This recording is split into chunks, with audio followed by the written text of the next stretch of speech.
हरे कृष्णा।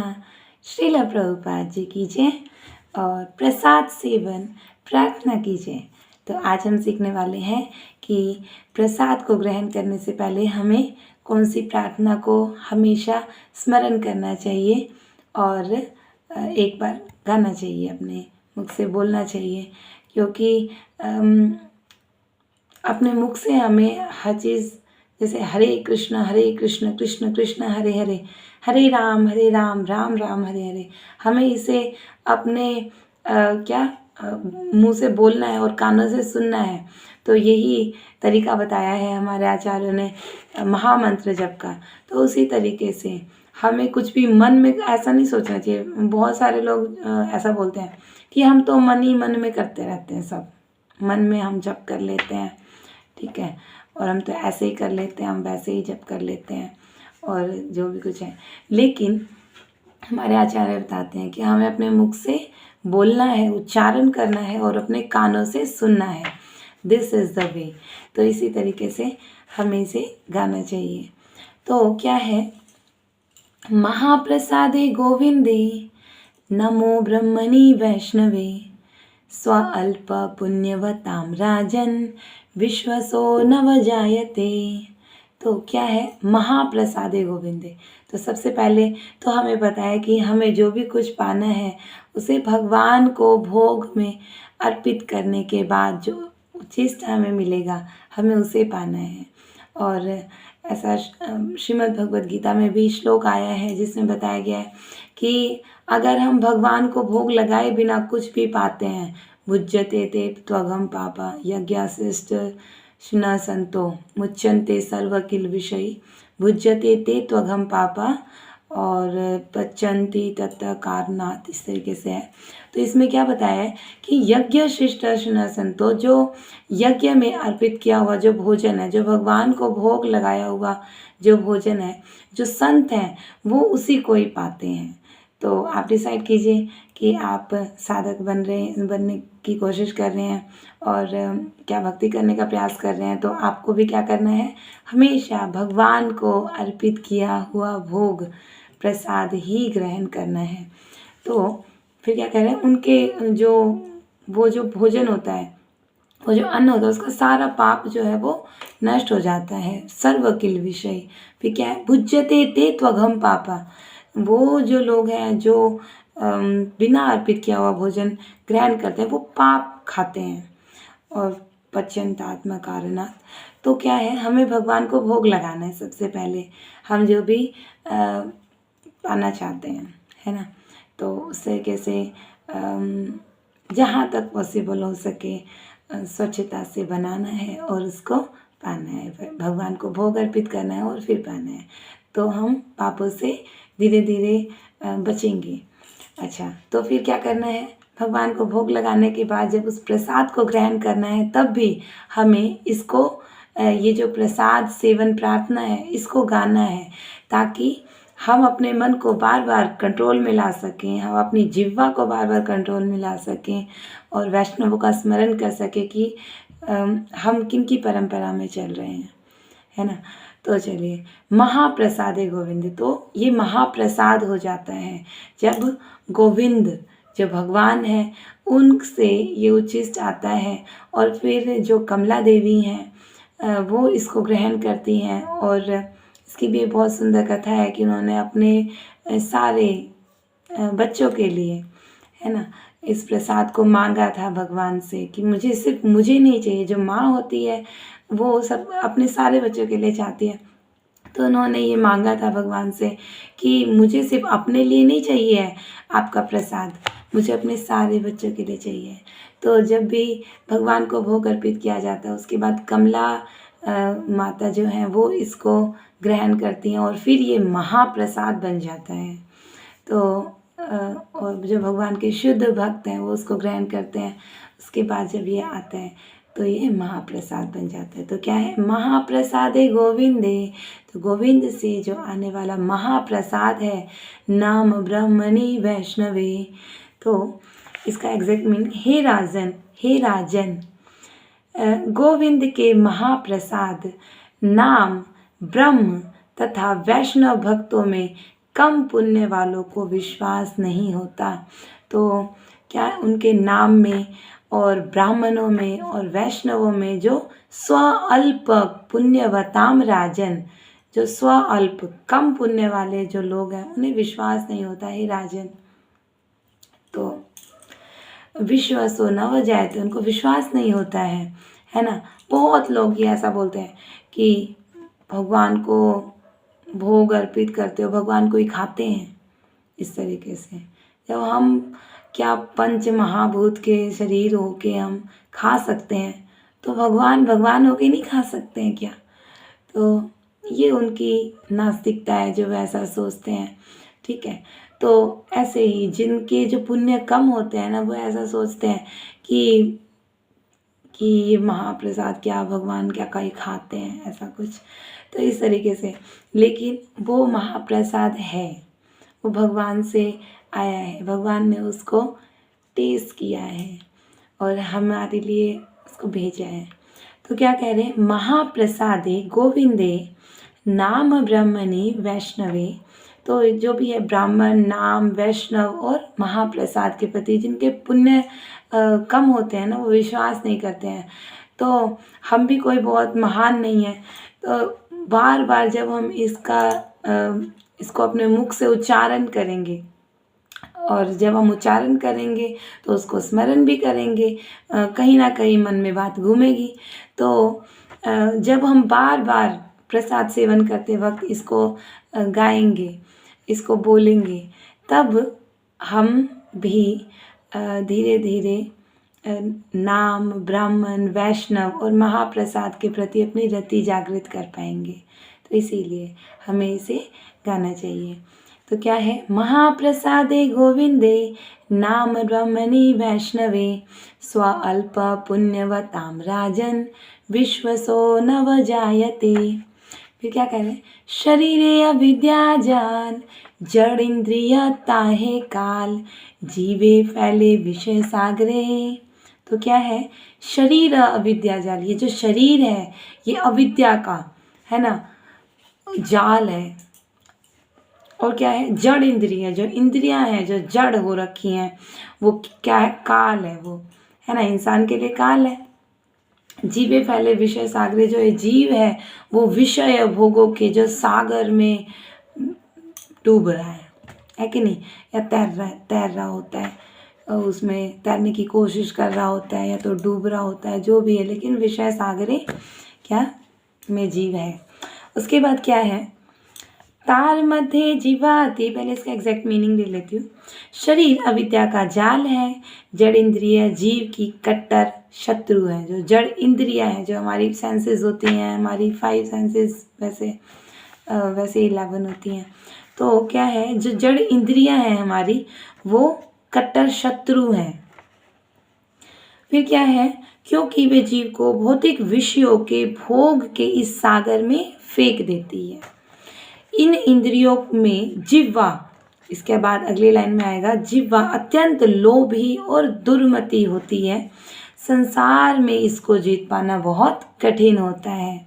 तो क्या कह रहे हैं, इन इंद्रियों में जिह्वा अत्यंत लोभी और दुर्मति है। फिर क्या है, तार मध्य जिह्वाति लोभमय सुदुर्मति ताके जेता कठिन संसारे। कि इस जिह्वा को जीतना बहुत कठिन है इस संसार में। क्या है, तार मध्य, जितनी भी इंद्रियों की बात की गई है उसमें से जो जिह्वा है वो क्या है, लोभमय सुदुर्मति, ये वो दुर्मति है, उसके अंदर बुद्धि नहीं है कि उसे क्या खाना चाहिए और क्या नहीं खाना चाहिए, और लोभी है, वो बहुत ज़्यादा लोभी है वो। तो ऐसा बताया गया है, और जो कि है ही एग्जैक्टली। फिर क्या है, लेकिन क्या होता है, तार मध्य जिह्वाति लोभमय सुदुर्मति ताके जेता कठिन संसारे। फिर क्या है, कृष्ण बड़ा दयामय करी वारे जिह्वा जय। तो क्या है, जो कृष्ण है बहुत ही दयालु है, वो दयामय है। करी वारे जिह्वा जय, वो इस जिह्वा पर हमें जय दिला सकते हैं। कैसे जय दिला सकते हैं, स्वप्रसाद अन्न दिल भाई, कि अगर हम उनका प्रसाद पाएंगे और तब ही इस जो जीवा पे जो क्या काबू किया जा सकता है ना। स्वप्रसाद अन्न दिल भाई, तो भगवान कृष्ण बड़े दयालु हैं और उन्होंने जीवा को जीतने हेतु अपना प्रसाद अन्न दिया है ना। उनका अनुग्रह ही तो है हम पे, जो वो अपने भक्तों को प्रसाद देते हैं, है ना। तो वो भगवान है, वो सारा खा जाएंगे तो हमें कैसे मिलेगा, है कि नहीं। तो क्या है कि हमारे पे अनुग्रह करने के लिए वो भी अपने नेत्रों से उन भगवान भोग को पा लेते हैं और सारा हमें दे देते हैं, ताकि हम प्रसाद को ग्रहण करके और हम शुद्ध हो सकें, है ना। ये भी एक वे है। वैसे हमारे आचार्यों ने तो बहुत कुछ बताया है इसके बारे में, तो अभी मुझे उनके बारे में ज़्यादा कुछ पता नहीं है, जितना पता है उतना मैं बताती हूँ। तो फिर क्या है श्री, अब कृपया इस अमृतमय प्रसाद को ग्रहण करो, श्री श्री राधा कृष्ण का गुणगान करो तथा प्रेम से चैतन्य निताई पुकारो।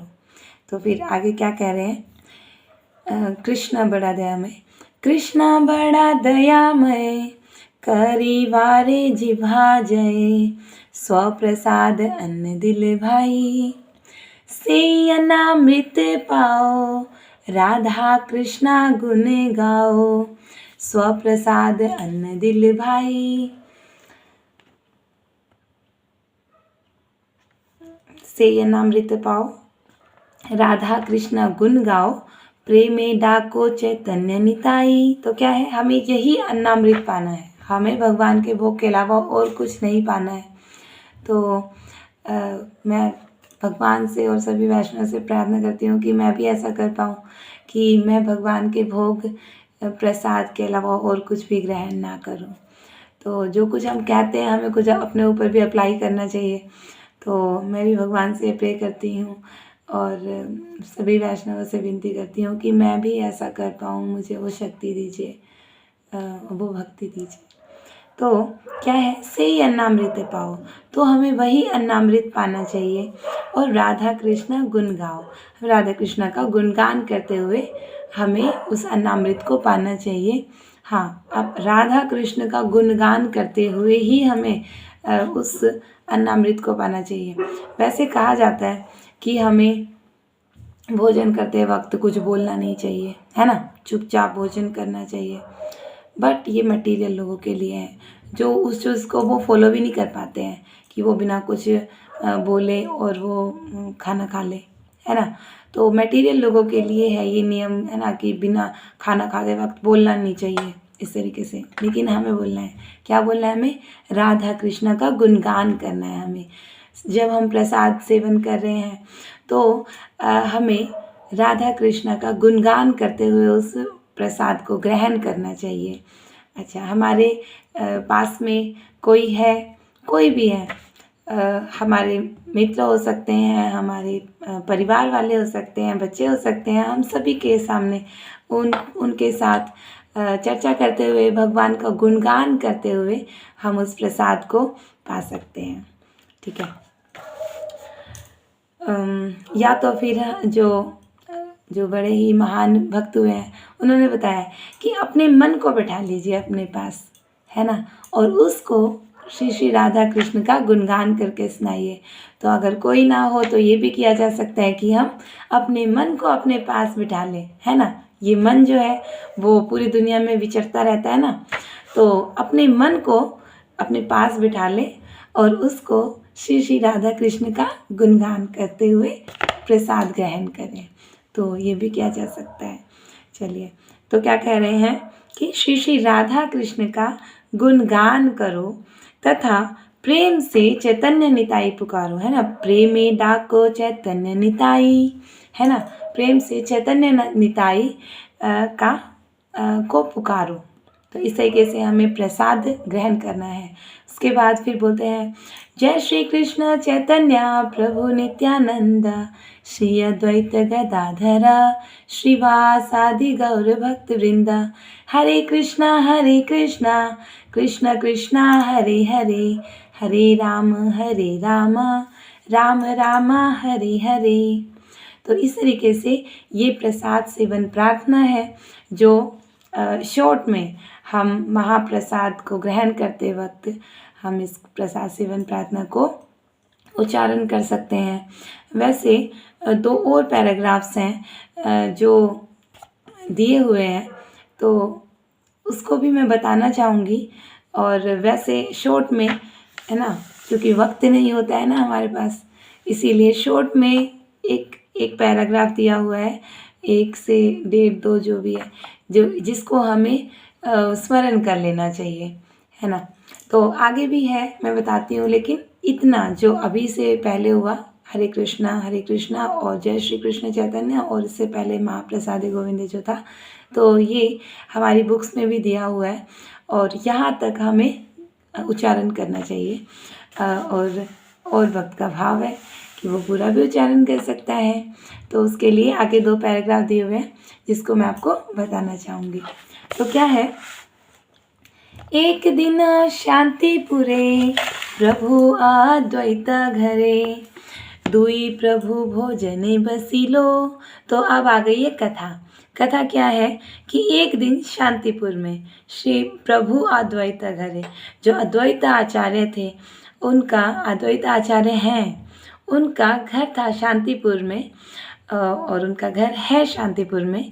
तो वहाँ पे दुई प्रभु भोजने बसिलो, भोजन करने के लिए जो चैतन्य महाप्रभु हैं तथा नित्यानंद प्रभु हैं, दुई प्रभु जो 2 हैं, चैतन्य महाप्रभु और नित्यानंद प्रभु, मध्याह्न भोजन के लिए बैठे थे। दोपहर का भोजन करने के लिए बैठे थे। जब चैतन्य महाप्रभु ने साग का आस्वादन किया तो उन्होंने कहा, अरे ओ भक्तों, यह साग इतना स्वादिष्ट है, अवश्य ही कृष्ण ने इसको चखा है। तो भगवान है चैतन्य महाप्रभु, फिर भी वो ऐसा बता रहे हैं, ऐसा कह रहे हैं, क्या कह रहे हैं, एक दिन शांतिपुरे प्रभु अद्वैत घरे दुई प्रभु भोजने बसिलो शाक करी आस्वादन प्रभु बोले भक्तगण ए शाक कृष्ण आस्वादन करी आस्वादन दिलो। तो श्री चैतन्य महाप्रभु कह रहे हैं ये साग जो है कितना टेस्टी लग रहा है कि इसे कृष्ण ने आस्वादन किया है। तो इस तरीके से बोल रहे हैं। तो फिर क्या है नो शाक आस्वादने कृष्ण प्रेम ऐसे मने। तो क्या कह रहे हैं कि इस साग का आस्वादन करके हृदय में कृष्ण प्रेम उदित होता है। इस प्रेम में तुम्हें इस प्रसाद का आस्वादन करना चाहिए। समस्त भौतिक धारणाओं को त्याग कर तुम सभी लोग प्रसाद लेते हुए हरि हरि बोलो। तो क्या कह रहे हैं, हे ने शाक आस्वादन कृष्ण प्रेम ऐसे मना से प्रेमे करो आस्वादन प्रसाद भोजन करी जड़ बुद्धि परिहरी। कि अगर इस प्रसाद का कोई जो है भोजन कर ले और प्रसाद को पाले तो उसकी जो जड़ बुद्धि है ना, वो भी भगवान हरि हर लेंगे, है ना। फिर क्या है, हरि हरि बोलो सर्वजना। और कह रहे कि सर्वजन सभी लोग हरि हरि बोलते हुए प्रसाद का सेवन कीजिए। तो इस तरीके से ये है महाप्रसाद को सेवन करने की प्रार्थना। हमें इसको समझना चाहिए, इसके भाव को समझना चाहिए और अपनी जीवा पर हम तो कंट्रोल कर नहीं सकते हैं, लेकिन अगर हम महाप्रसाद का ग्रहण करते हैं तो हम अपनी जीवा पर भी कंट्रोल कर सकते हैं, जो एक भगवान की भक्ति साधना करने के लिए बहुत ज़रूरी है। तो इस तरीके से इसमें सब बताया हुआ है कि हमें क्या करना है ना। तो चलिए अब इसको लर्न कर लीजिएगा, फिर मिलते हैं नेक्स्ट वीडियो में और भगवान के किसी किन्हीं शुद्ध भक्त से फिर मिलते हैं। तो हरे कृष्णा, निताई गौर परमानंदे, हरि हरि बोल।